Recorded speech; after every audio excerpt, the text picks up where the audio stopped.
शिवसेनेने दिलेल्या निवेदनानंतर महावितरण कंपनीने तात्काळ वीज पोल व इलेक्ट्रिक वायर दुरुस्तीचे काम पिंपळनेरात सुरू केले आहे।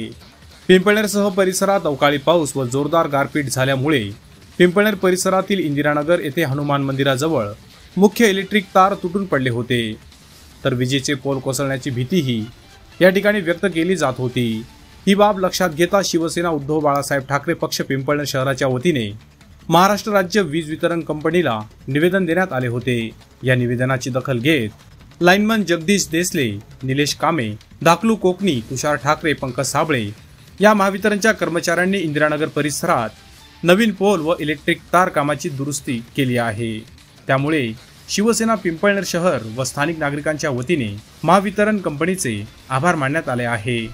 Bureau report, express news Marathi, Pimpalner. Electric pole वाकून गेलेले होते, काही इलेक्ट्रिक तार हनुमान मंदिर इंदिरानगर जवळ तुटून पडलेले होते। तर आम्ही शिवसेनेच्या वतीने निवेदन दिले होते की आज रोजी आमच्या निवेदनाला यश मिळाले आहे।